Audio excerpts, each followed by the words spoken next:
So আপনি তো content monetization পেয়ে গেছেন। এখন কন্টেন্ট মনিটাইজেশনটা রক্ষা করার দায়িত্ব কিন্তু আপনারা যারা ফেসবুকের গাইডলাইন বা কন্টেন্ট মনিটাইজেশন পলিসি বা সকল ধরনের রুলস টার্মস অ্যান্ড কন্ডিশন সম্পর্কে অবগত নয়, কিন্তু কন্টেন্ট মনিটাইজেশন পেয়ে গেছেন, এখন আপনার দায়িত্ব কিন্তু সেই কন্টেন্ট মনিটাইজেশনটা ধরে রেখে ধারাবাহিকভাবে কাজ চালায় যাওয়া। যদি আপনি এই রুলস অ্যান্ড রেগুলেশন বা গাইডলাইনগুলো ফলো না করেন, সেক্ষেত্রে আপনার কন্টেন্ট মনিটাইজেশন যখন তখন রেস্ট্রিক্টেড হয়ে যেতে পারে, প্লাস আপনার কন্টেন্ট মনিটাইজেশনটা ফেসবুক নিয়েও নিতে পারে। সো আজকের ভিডিওটা প্রথম থেকে শেষ পর্যন্ত দেখুন। আশা করা যায় এখান থেকে আপনারা কিছু জানতে পারবেন যে ফেসবুকের কোন কোন কাজগুলো করলে আপনার কন্টেন্ট মনিটাইজেশনটা রেস্ট্রিক্টেড হয়ে যেতে পারে।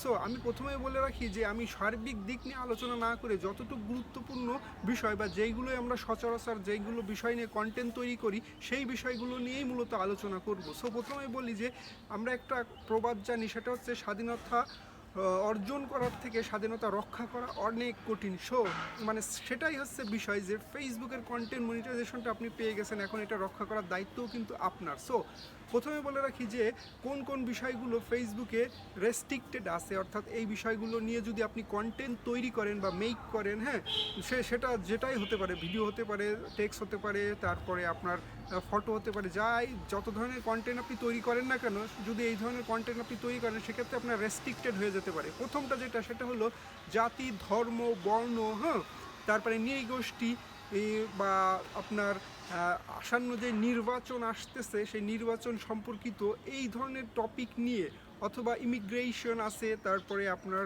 হচ্ছে যে কোনো বিষয় আছে যে শারীরিক অক্ষমতা, হ্যাঁ, এই বিষয়গুলো নিয়ে যখন আপনি আলোচনা করবেন বা ফেসবুকে কোনো ধরনের টপিক তৈরি করবেন, আর যেটা নিয়ে সমাজে বিতর্ক সৃষ্টি হবে, হ্যাঁ, আর বিতর্ক যদি ওইটা থাকে, ধরেন সমাজে একটা বিতর্ক চলতেছে, সেইটা নিয়ে যদি আপনি আপনার কন্টেন্ট নিয়ে ফোকাস করেন আর ভাইরাল হওয়ার জন্য আপনি চেষ্টা করেন, সেক্ষেত্রে কিন্তু আপনি রেস্ট্রিক্টেড মুডে পড়ে যেতে পারেন। সো এর মধ্যে উল্লেখযোগ্য অন্যতম হলো কিন্তু নির্বাচন, যে নির্বাচনে কে জিতলো, কে জিতবে, বা কে জিতলো কি জিতলো না, এটা নিয়ে কিন্তু আপনি আলোচনা করবেন না ফেসবুকে, কারণ এটা একটা রেস্ট্রিক্টেড মুডে আছে। যদি আপনি এটা করেন যে এই ধরনের টপিক নিয়ে যদি আলোচনা করেন, আপনার কন্টেন্ট মনিটাইজেশন কিন্তু আপনি হারাবেন, অথবা কন্টেন্ট মনিটাইজেশন যদি নাও পেয়ে থাকেন, আপনি কিন্তু কন্টেন্ট মনিটাইজেশন পাবেনও না। এমন অনেক টপিক আছে, যেমন ইমিগ্রেশন, হ্যাঁ, এক দেশ থেকে আরেক দেশে যাওয়া, বা ন্যাশনাল অরিগেইন আছে, হ্যাঁ, যে কোনো ব্যক্তি ওই দেশের বংশভূত কিনা, বা কোনো কিছু ওই দেশের বংশভূত কিনা, বা এই টাইপের কিছু যেগুলো সোশ্যাল ডিবেট, মানে আপনার বিতর্ক সৃষ্টি করে সমাজে। সো ওই ধরনের টপিক নিয়ে আপনি কখনোই আলোচনা করবেন না।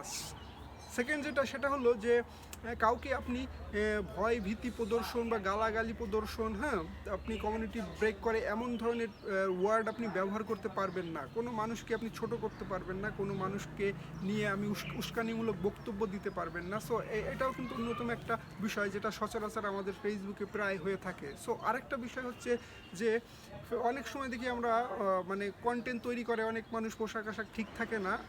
সো পরিপূর্ণ পোশাক পরেই আপনারা কন্টেন্ট তৈরি করবেন, বা কোনো কন্টেন্ট নিয়ে যদি আপনারা ধরেন রিয়াকশন ভিডিও অনেকে বা ডুয়েট ভিডিও করেন, সো দেখবেন সে সঠিকভাবে পোশাক আশাক পরেছে কি না। হ্যাঁ, অনেক সময় বাচ্চাদের নিয়েও আমরা কন্টেন্ট তৈরি করি, তাদের শরীরে পর্যাপ্ত পরিমাণ পোশাক আছে কি না, সেই টাইপের আপনি মানে কন্টেন্ট তৈরি করবেন। হ্যাঁ, এর বাইরে যদি করেন তাহলে কিন্তু সমস্যা আছে। এছাড়াও আরেকটা বিষয় আছে যে আপনার আচার ভঙ্গি ইঙ্গিত, হ্যাঁ, এগুলো কিন্তু ফেসবুকের একটা বিষয়। এই আচরণ, ইঙ্গিতময় আচরণ, হ্যাঁ, যে খারাপ দিকের ইশারা করে কিনা, এই টাইপেরও কিন্তু কন্টেন্ট আপনি তৈরি করতে পারবেন না। সো এই বিষয়গুলো অবশ্যই আপনার নজরে রাখতে হবে। আরেকটা বিষয় আছে, ধরুন একটা অ্যাক্সিডেন্ট হয়েছে, দুর্ঘটনা হয়েছে, আপনি মনে করলেন যে এই দুর্ঘটনার ছবি যদি আমি ফেসবুকে এখন ছাড়ি, বা এই যে এতগুলো মানুষ মারা গেল তাদের ছবি যদি আমি আমার ফেসবুকে ছাড়ি, বা এতজন আহত হয়েছে তাদের রক্ত পড়তেছে, হ্যাঁ, তারা আউন্ডেড বা অসুস্থ, হ্যাঁ, এই ধরনের হসপিটালে যায় ছবি টবি তুলে ভিডিও টিডিও তৈরি করে যদি আপনি কন্টেন্ট তৈরি করেন অথবা স্ট্যাটাস দেন, তাহলে কিন্তু সমস্যা আছে, কারণ এটাও কিন্তু ফেসবুকের কন্টেন্ট মনিটাইজেশন রেস্ট্রিক্টেড করে দেবে যদি এই ধরনের কন্টেন্ট আপনি তৈরি করেন। সো মূলত আজকের আলোচনার বিষয়টা এইটুকু, কারণ আরও অনেক বিষয় আছে, অত বিষয়ে আমি গভীরে যেতে চাচ্ছি না, কিন্তু সচরাচর আমরা যেইগুলো দেখি সেইগুলো নিয়েই আলোচনা করলাম। এইগুলো আলোচনা করলাম এই জন্য যে এইগুলো নিয়েই মূলত মানুষ ট্রেন্ডিংয়ে থাকে, অর্থাৎ টপিক পায় না, তাই এইগুলো নিয়ে অনেক সময় দেখি ফেসবুকে অনেক আলোচনার বিষয় হয়ে ওঠে। সো এইগুলো করলেও কিন্তু রেস্ট্রিকশন খাবেন, কন্টেন্ট মনিটাইজেশন থাকলেও কিন্তু কন্টেন্ট মনিটাইজেশন রেস্ট্রিক্টেড হয়ে যাবে। সো আজকে এই পর্যন্ত, ধন্যবাদ সবাইকে।